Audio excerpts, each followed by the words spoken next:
નમસ્કાર, દૂરદર્શન સમાચારમાં આપનું સ્વાગત છે. જોઈએ અત્યાર સુધીના સમાચાર. મધ્યપ્રદેશના સિહોર ખાતે ખેડૂતોની જંગી મેદની વચ્ચે પ્રધાનમંત્રી ફસલ વીમા યોજના માટેની નિયમાવલી સ્વયં પ્રધાનમંત્રી મોદીએ જાહેર કરી હતી. આ સાથે હિન્દુસ્તાનના ઇતિહાસમાં ખેડૂતોની ભલાઈ માટે બનેલી સૌથી મોટી, સૌથી ફાયદાકારક યોજનાનો અમલ શરૂ થયો હતો. ખેડૂતો માટે ફાયદાનું અભય વચન બનેલી પાક વીમા યોજનાની વિગતો જાહેર કરતા પ્રધાનમંત્રીએ કહ્યું હતું કે જેટલી રકમનો વીમો ઉતરાવવો હોય તેની 1.5% રકમ રવિ પાક માટે અને 2% રકમ ખરીફ પાક માટે પ્રીમિયમ તરીકે ચૂકવી પોલિસી લઈ શકાશે. વાવેતર પહેલા કે લણણી પછી કમોસમી વરસાદ પડે તો પણ ખેડૂત નુકસાન વળતર માટે હકદાર બનશે.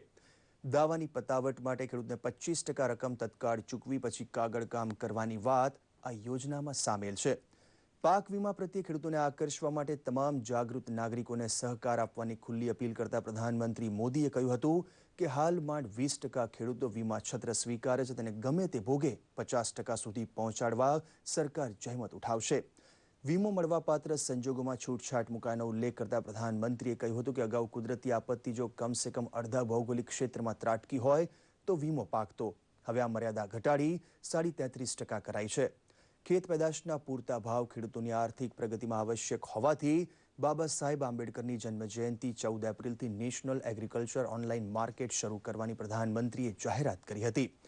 મધ્યપ્રદેશ સરકાર તરફથી કિસાન મિત્ર અને કિસાન હિતૈષી સન્માન વડે પ્રધાનમંત્રીની કદર નવાજી કરવામાં આવી ત્યારે ખેડૂતોએ તાળીઓના ગડગડાટથી વાતાવરણ ગજવી મૂક્યું હતું. प्रधानमंत्री फसल बीमा योजना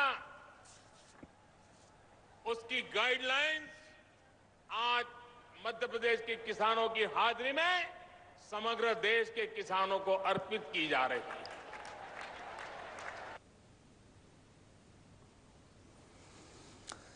દિલ્હીના જેએનયુ વિવાદમાં રહેલી રાષ્ટ્ર વિરોધી શક્તિનો પ્રતિકાર કરવા માટે ગુજરાતની વિદ્યાર્થી આલમે પણ વિરોધ પ્રદર્શન વડે દેશદાજના દર્શન કરાવ્યા છે.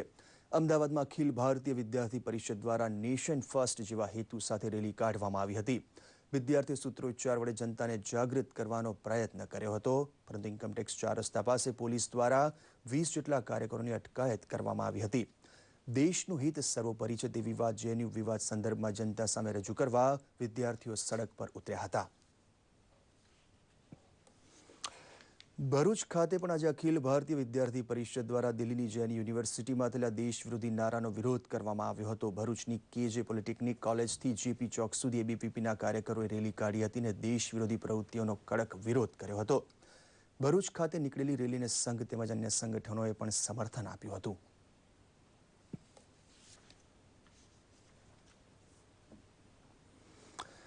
ગીર સોમનાથ જિલ્લામાં ચોરવાડના સમુદ્ર તટે 29મી અખિલ ભારતીય સમુદ્ર તરણ સ્પર્ધામાં 16 ભાઈઓએ અને આદરી ગામના સમુદ્ર તટે 4 બહેનોએ પણ દરિયામાં ઝંપલાવ્યું હતું. ગીર સોમનાથ જિલ્લાના સમુદ્ર તટે દર 2 વર્ષે યોજાતી આ સ્પર્ધામાં ચોરવાડ ખાતેથી 16 ભાઈઓ 21 નોટિકલ માઇલ અને 4 બહેનોને 16 નોટિકલ માઇલના તરણ માટે સાંસદ રાજેશ ચુડાસમાએ પ્રસ્થાન કરાવ્યું હતું.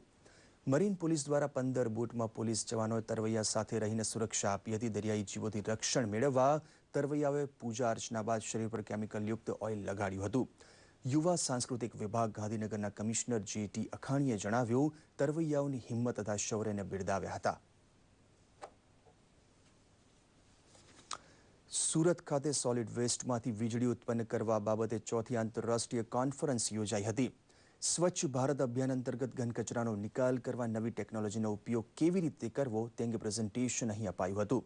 કોન્ફરન્સમાં રાષ્ટ્રીય આંતરરાષ્ટ્રીય વક્તાઓએ ઘન કચરાના પૃથ્થકરણનું મહત્વ, સ્માર્ટ સિટી માટે કચરા નિકાલની વ્યવસ્થા, smart waste management, zero waste concept વગેરે અંગે ચર્ચા કરી હતી. કેન્દ્રીય વન અને પર્યાવરણ મંત્રાલયના નીરી NEERIના સહયોગથી યોજાયેલ કોન્ફરન્સમાં શૈક્ષણિક સંસ્થાઓના નિષ્ણાતો તેમજ મહાનગરપાલિકાના અધિકારીઓ હાજર રહ્યા હતા. મેયર અસ્મિતા સિરોયાએ જણાવ્યું હતું કે સુરતમાં ઘન કચરાથી વીજળી ઉત્પન્ન કરવા નવી ટેકનિકનો ઉપયોગ થાય છે. મહાનગરપાલિકા કમિશનર બિલિન તોરવણેએ જણાવ્યું હતું કે કચરાના નિકાલ માટે સુરતે દેશભરમાં પોતાની ઓળખ બનાવી છે.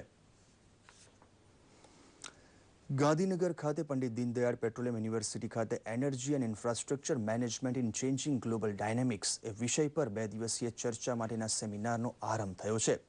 વધતી જતી ઉર્જાની માંગને પહોંચી વળવા દેશમાં ખનીજ ખોદકામ ઝડપથી થાય અને ઉત્પાદન વધે તે જરૂરી છે. આ ઉપરાંત દેશની સરકારી તથા ખાનગી કંપનીઓ વિદેશમાં જઈ વિદેશી તેલ ગેસ ઉત્પાદન કરતી કંપનીઓ સાથે ભાગીદારી કરીને તેલ ગેસ દેશમાં લાવે તો માંગને પહોંચી શકાય. કેન્દ્રના ઉર્જા ક્ષેત્રના સલાહકાર નરેન્દ્ર તનેજાએ વિદ્યાર્થીઓને ઉર્જા ક્ષેત્રે ભવિષ્ય ખૂબ જ ઉજ્જવળ છે તેમ જણાવ્યું હતું.